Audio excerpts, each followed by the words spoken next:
In this video, we're going to talk about circles and ellipses.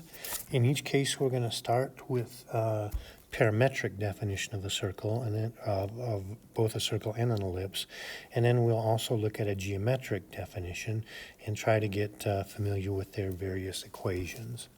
So the parametric definition of a circle, if we pick a value of r, then in a circle with radius r and center hk, is going to look like x equals h plus r cosine t, and y equals k plus r sine t. Now we have chosen cosine to go with the x and sine to go with the y, but that's not hard and fast. You can do that either way. It just gives you a certain direction and starting point.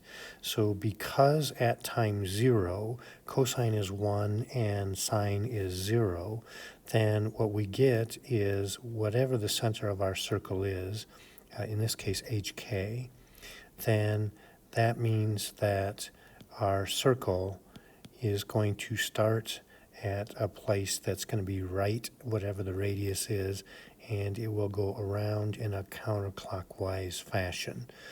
So if we switch the cosine and the sine, we'll just get a different starting point and a different direction, but we'd still get the same circle, still have center hk, still have radius r. Now, for a geometric definition of circle, we have it's the set of points in a plane that are equidistant from a point, the fixed point being the center. So we can see what the equation is going to look like if we start with our parametric definition and eliminate the parameter. Remember, we're going to use our favorite trig identity, sine squared plus cosine squared equals 1. So we'll solve for cosine here, and that should be an r in front right there. So I'm going to subtract the h over first, and then we can divide by the r and get cosine of t is equal to x minus h over r. In a similar fashion, we'll solve for sine of t and get y minus k equals r sine of t, and then dividing by r to get y minus k over r equals sine of t. Plugging those into sine squared plus cosine squared equal to 1, we'll get the x minus h over r quantity squared plus the y minus k over r quantity squared equals 1. We can square numerator and denominator, so that'll become x minus h squared over r squared, and a y minus k squared over r squared equals 1.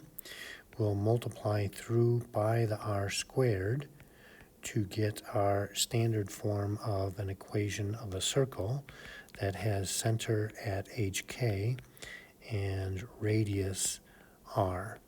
And so this is our standard form of an equation of a circle. Okay? So that's our goal. We're going to, in this next problem, we're going to try to get our equation into this form so that we can tell what the center is and tell what the radius is. Okay, so here we have x squared plus y squared plus 6x minus 4y minus 12 equals 0. We're going to complete the square in x and y. So I'm going to gather the x terms together and leave a space. I'm going to gather the y terms together and leave a space. And I'm going to move the constant over to the other side of the equal sign. Then I'm going to complete the square, I'm going to take half the middle term and square it. So half of 6 is 3, squared is 9, and we'll add that to both sides of the equal sign. Similarly, we'll take half of the 4, which is 2, square it, and add that to both sides of the equal sign. Then we can write this in factored form, so that will be an x plus 3 squared and a y minus 2 squared is equal to 25.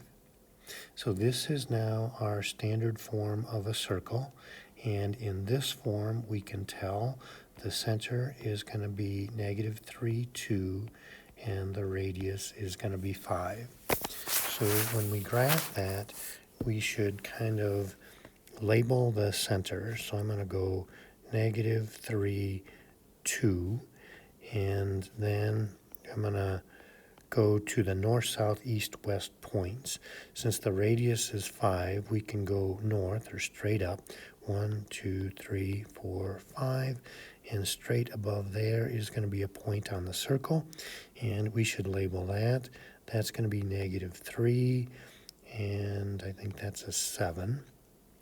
Going east or to the right, I'm going to go 1, 2, 3, 4, 5.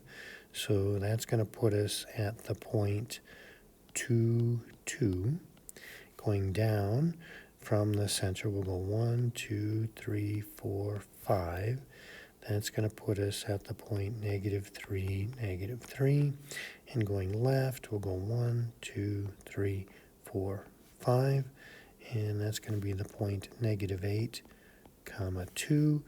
Always tough to draw the circle afterwards, but we'll make our best attempt at that and be gentle in our judgment. So there is our circle. Okay, so those are circles. Pretty straightforward. I think we've had a little bit of experience with those in the past. I think ellipses are pretty much new for us. So what we see in the case of an ellipse, the parametric definition, is now we're going to have, instead of a single radius, we're going to have 2 radii. So a radius in the x direction and a radius in the y direction. So we're going to see it looks very much like an equation of a circle, except that if you note, the a and the b are different numbers, whereas in a circle, those were both r, so they were the same. That's what makes an ellipse different. It's kind of a distorted circle. So there's our parametric definition, and now we are going to again eliminate the parameter to see what our standard equations for ellipses are going to look like. So as before, we're going to subtract the h to the other side, and then we'll divide by that number a, which is going to be different than the number b. And in the same fashion, we're going to subtract the k to the other side and then divide by the b. So plugging that again into our favorite trig identity, sine squared plus cosine squared is 1. We're going to get an x minus h over a quantity squared plus a y minus k over b quantity squared is equal to 1. As before, we're going to separate the numerator from the denominator, squaring each of them. And this then is going to be our standard form of an ellipse. Now what we see is that we are going to get a radius in the x direction of a. That's going to be the square root of that number underneath the x squared term. And we're going to get a radius in the y direction of b. That's going to be the square root of the number underneath the y squared term. And these will be different numbers, so a is not equal to b. If a is equal to b, then we have a circle instead of an ellipse. And what we'll see in general is either a is going to be bigger than b or b is going to be bigger than a, and we'll see that that's going to lead to kind of 2 different types of ellipses. If the a is bigger than the b, then I'm going to change colors, I think, here. So if the a is bigger than the b, we're going to get an ellipse that has the longest radius that's parallel to the x-axis. And if the b is bigger than the a, we're going to get the longest radius is parallel to the y-axis. So we have a lot of new vocabulary to learn that goes with these ellipses. So you can see representatives of the 2 different kinds of ellipses we are going to look at. There are ellipses that are going to be rotated. We aren't going to look at those here in this class. They will have an XY term in them that we aren't going to talk about, but it is possible to rotate ellipses. But our ellipses that we look at are always going to be either parallel to the x-axis or parallel to the y-axis. So we have now in our equation of our ellipse, remember we have this a and b are going to be the variables that we already know. Well, we have the a squared always being underneath the x squared, it looks like, but in fact that's not really true. So we will either get an x minus h squared over a squared plus a y minus k squared over b squared, or we could also get the a's and b's switched, because what we're going to say in our and when we talk about ellipses is that the a is always going to be associated with the bigger number. So in our world, a is the bigger number between those two that are underneath the x squared and the y squared term. So that is going to make then that our center is going to be in general at h and k. So that's going to be where our center is. Our vertex, this distance a that goes from the center to a vertex, that is our distance a right here. And so that's true whether the ellipse is parallel to the x or whether our ellipse is parallel to the y. So the a goes with the longest radius. And we say then that this distance between the vertices here is known as the major axis. And the major axis is always going to be a length 2a. Okay, so each of those long radii is a distance of a, so that major axis is like a long diameter, and that's going to be 2a. B is going to be the distance from the center to the minor axis, so that's going to be our shortest radius. So this distance right here is going to be known as b, and it doesn't matter which way our ellipse is oriented. Either way, this is the b. And so that shortest diameter, that distance between the endpoints of the minor axis, is called the minor axis, and it always has a length of 2b, right? Two of those radii, two of those shortest radii. Now, the distance to from the center, now our foci, I should talk about those. So these values right here, those are the foci.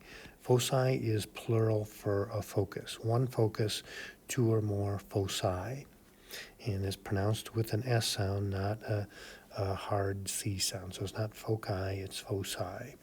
So this distance from the center to a focus is C. That's always going to be C. Okay, now we can see that, see if I can draw this, we have that, let me back up.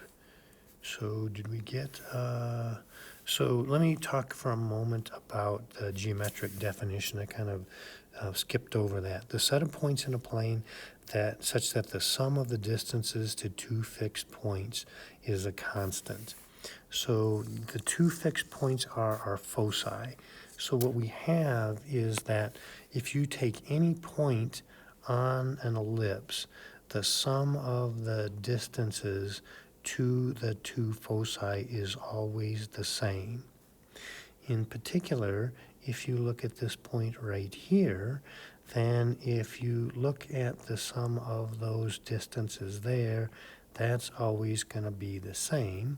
That sum of those distances, that distance is 2a.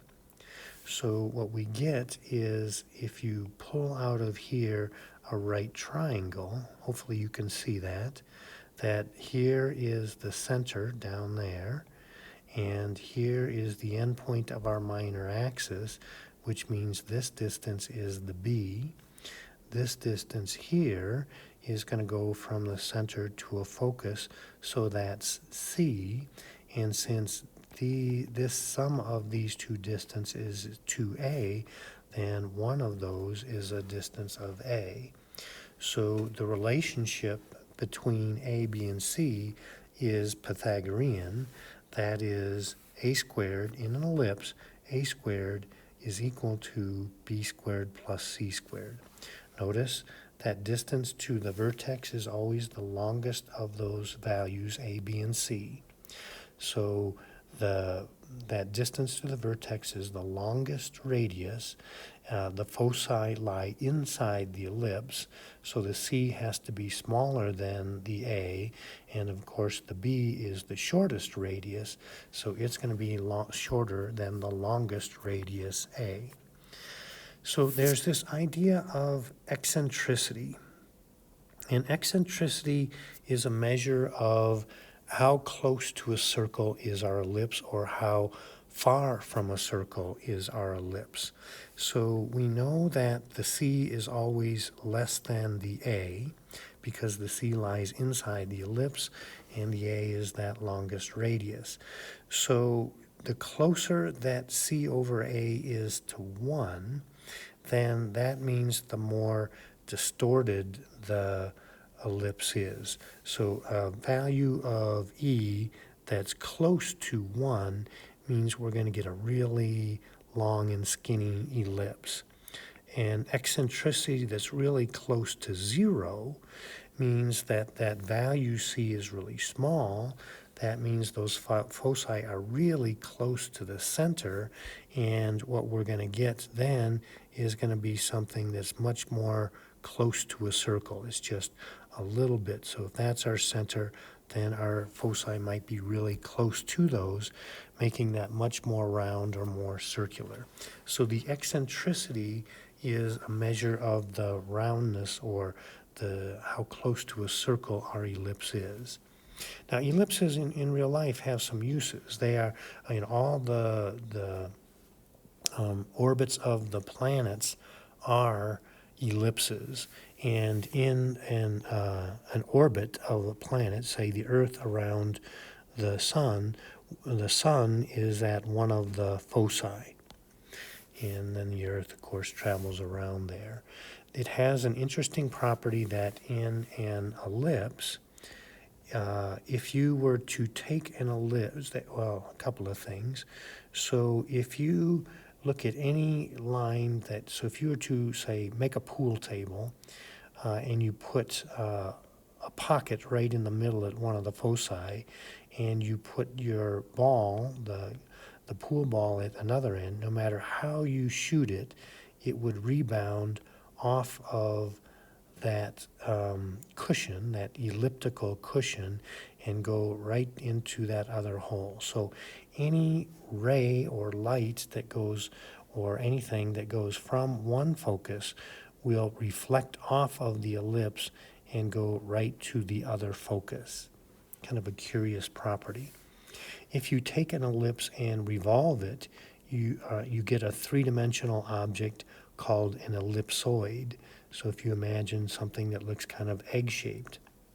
In this ellipsoid, you get this interesting property, same thing as we had in the kind of two-dimensional version of thinking of a pool table. Any sound wave, for example, in this ellipsoid, any sound that is made will reflect off of the ellipse and go to that other focus.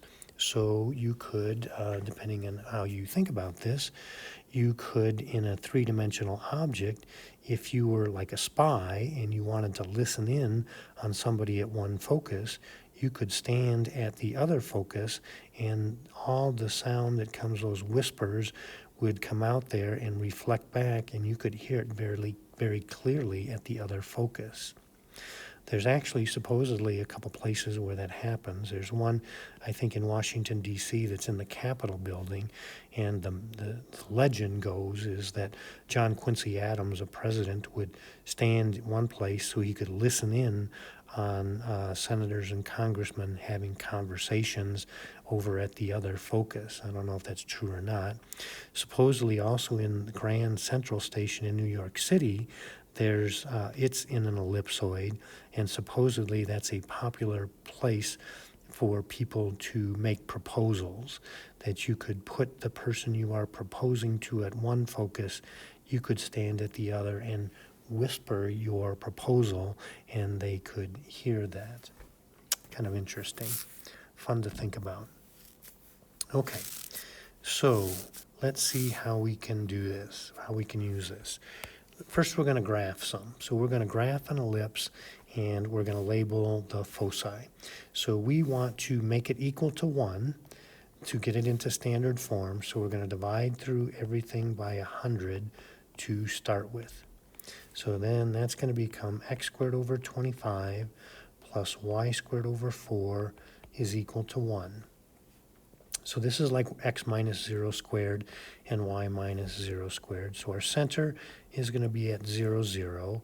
Our radius in the x direction is going to be the square root of 25, and our radius in the y direction is going to be the square root of 4, which is 2. So we'll start at 0, 0. In the x direction, we'll go 1, 2, 3, 4, 5. That's going to be our vertex, is going to be one of our vertices, will be at 5, 0. 1, 2, 3, 4, 5 in the x direction the other way will give us our other vertex at negative 5, 0. We'll go up 2 and down 2. Those are going to be the endpoints of our minor axis. Not a great name. Doesn't roll off your tongue quite like vertex and vertices. That's the plural of vertex. But those are the endpoints of our minor axis, and that leads us to our ellipse that's going to look something like that. So it's going to be a distorted circle stretched out in the x direction. Now our foci, we know, are going to satisfy a squared is equal to b squared plus c squared. We're going to try to solve this for c. Now a is the bigger of these two numbers. It's the longest radius. So the longest radius squared is going to be 25. The shortest radius, our endpoints of the minor axis, that's going to be 2 squared is 4, and that will let us solve for c squared, which is not pretty, but is going to be the square root of 21. Now the square root of 21 we need to know is in between the square root of 25 and the square root of 16, so that's going to make the square root of 21 in between 4 and 5.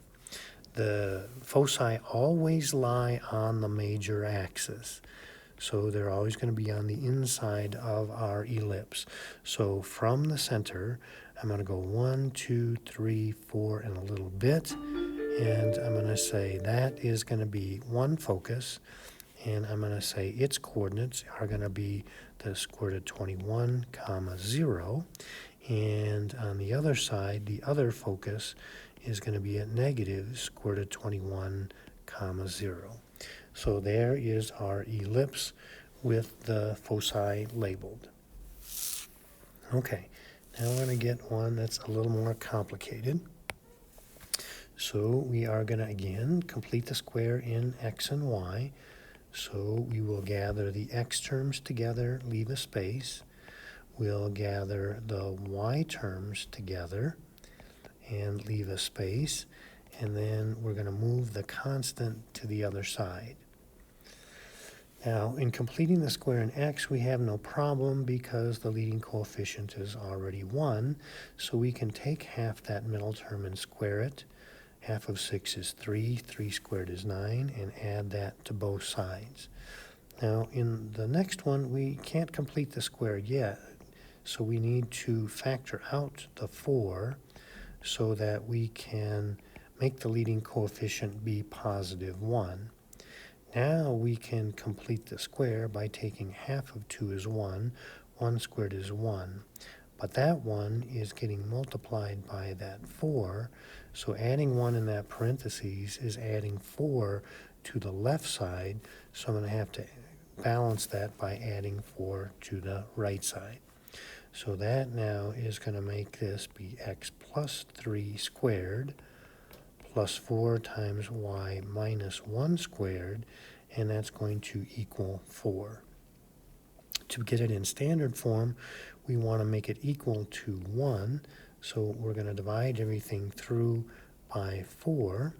So we'll get x plus 3 squared over 4, plus that's going to cancel and get y minus 1 squared over 1 equal to 1. This is the form that we want. We can see that our longest radius is going to be the square root of 4 in the x direction. Our shortest radius is going to be in the y direction, and will be the square root of 1 is 1. We are going to be centered at -3, 1. So we will go to -3, 1. Now that's not really a point on the ellipse, it's just going to be the center of our ellipse. From there, in the x direction, we'll go 2 to the right. That'll put us at -1, 1. And we'll go 2 to the left, and that'll be -5, 1. We'll go 1 in the y direction. That'll be up, will give us -3, 2, and down will put us at -3, 0. And we will connect those points with our ellipse, and that's going to look something like that. Again, the foci are going to satisfy the relationship a squared plus b is equal to b squared plus c squared. A squared is always the biggest one, so that's the 4. B squared is the smaller one, and that will allow us to solve for c and get that c is the square root of 3. The foci, remember, are going to lie on the major axis, so we're going to go in the x direction. Square root of 3 is in between square root of 4 and square root of 1, so that means the square root of 3 is in between 1 and 2. So I'm going to go 1, a little bit more than that is going to put us right there. So that focus is going to be from the center, -3 plus the square root of 3, comma 1. And similarly, our other focus is going to be -3 minus the square root of 3, comma 1. And there we have it. All right, here comes another one that looks pretty complicated. So we're going to gather the x terms together and the y terms together in order to, oops, I actually bumped it. So we're going to gather the x terms together and the y terms together. I'm going to bring my pen back up there. So we got 4y squared minus 24y, and we're going to move that 36 to the other side. So I'm going to factor out the leading coefficient first before we can complete the square. I'm going to do that for both the x and the y. And so we're to this point. That's a -36. Then I'm going to take half the middle term. 2 squared is 4. That's going to get multiplied by 9. So I'm going to add 36 to this side. Half of 6 is 3, squared is 9, times 4 is another 36. So it looks like we've got right now 9 times x plus 2 squared plus 4 times y minus 3 squared is equal to 36. We want to make it equal to 1, so we're going to divide everything by 36.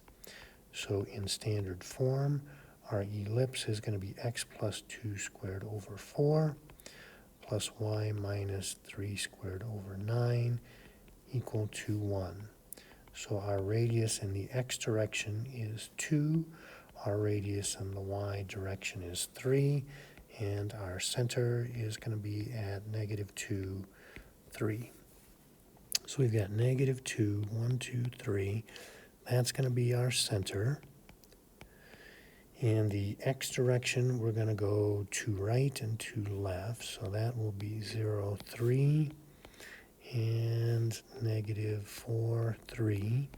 Going up 3, 1, 2, 3. Let me extend my axis a little bit there, so that is going to be, I guess, negative 2, 6 will be a vertex, and going down 3 will put us at negative 2, 0 for another vertex. The others were endpoints of the minor axis. We can connect those to get our ellipse as best we can. To find the foci, we again use a squared is b squared plus c squared. A squared is the bigger of the two, b squared the smaller. So that's going to get us that c is the square root of 5. We know that square root of 5 is bigger than square root of 4 and less than square root of 9. So we're going to be in between 2 and 3. This time our major axis is parallel to the y-axis, so we're going to go up and down from there a little bit more than 2. So we're at 3, so 1, 2, and a little bit there is going to make one of our foci be negative 2, comma 3 plus the square root of 5. And going down a little bit more than 2 will put us right in here, and that focus is going to be negative 2, 3 minus the square root of 5. And there is our ellipse. Okay, different kinds of problems now besides graphing. Now we're going to try to come up with an equation of an ellipse that has vertices 0, 8, 0, negative 8, and eccentricity 1/2. Well, let's draw a picture here. We can get a lot of information from these vertices. So 0, 8 and 0, negative 8 is going to tell us a lot of information. First, we can see the center is going to be halfway in between there. So that's going to make the center of our ellipse be 0, 0. We know the distance from the center to an ellipse is a, so that's going to tell us that the a is 8. We also can see that the major axis is always going to be where the vertices are, and so that's going to be on the y-axis. So that means we're going to get an x squared over b squared plus y squared over a squared equals 1 ellipse. That is, the bigger number is going to go underneath the y squared. Now, let's see, we got to figure out what b is, and we don't know that.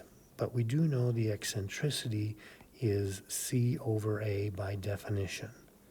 So that means that the 1/2 is equal to c, which we don't know, over the a we do know is 8.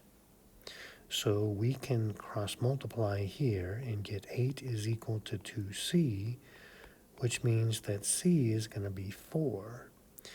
Now we can use that relationship between a, b, and c for an ellipse. That is, a squared is equal to b squared plus c squared. Since a is 8, a squared is 64. We're trying to find b squared, and we can see that c squared will be 16. So if we subtract the 16 to the other side, I think we're going to get 48. And we actually just need the b squared, not really even b. So now we can use our equation and say, since it's centered at 0, 0, that's going to be x minus 0 squared is x squared over b squared plus the y minus 0 squared is y squared. Oops, I bumped it again. I may have lost you there. So it's y squared going to be over the 64 is equal to 1, and that is the equation of our ellipse. It's like a big puzzle that we have to put all the pieces together. Let's try another one. This time we have that the foci are 2, 1, and 2, 5. So I'm going to draw a picture because this helps me visualize it and recommend this. So there's 2, 1, which is one focus, and 2, 5. So let's see, 2, 2, 3, 4. Oh, 2, 5 will go up. I'm sorry. 1, 2, 3, 4, 5. So our focus, other focus is going to be up here. So this is our 2, 1, and this is our 2, 5. So again, we're going to get a lot of information just from this. We can see that the center of our ellipse is going to be halfway in between. So that means our center is going to be at 2, 3. We know that the distance from the center to a focus is the value of c, and so from 2, 3 to 2, 5 is a distance of 2. We also know that the foci lie on the major axis, so that means the major axis is going to be parallel to the y-axis. That means we're going to, again, get a y squared over a squared ellipse. Okay? So let's see what we've got here. So far, and I didn't use the minor axis. I knew we needed another piece of information. So the minor axis is length 6 squared of 2, and the minor axis is always length 2b. So if we divide by 2, that means b is 3 square root of 2. That means b squared is going to be 3 square root of 2 squared. That's 9 times 2. That means b squared is 18. We know that our relationship between a, b, and c is Pythagorean, where a is the hypotenuse. That's what we're still trying to find, is the a squared. So a squared is going to be b squared plus, we know the c is 2, so c squared is 4. So that's going to make a squared be 22. So our equation, since we know that the major axis is parallel to the y-axis, we're going to get x minus the x coordinate of the center, so that's x minus 2 squared over the b squared, which we said was 18, plus y minus the y coordinate of the center, which is 3 squared over the a squared, which is 22, is equal to 1. There we have it. There is the equation of our ellipse. So it's a big puzzle, and you have enough pieces. The key really is to get 3 pieces of information from those foci or vertices. You're going to get one of the letters. In the foci, we got C. You're going to get where the center is, and you're going to know what kind of an ellipse, what the equation of that ellipse, what form it's going to take. All right, very good.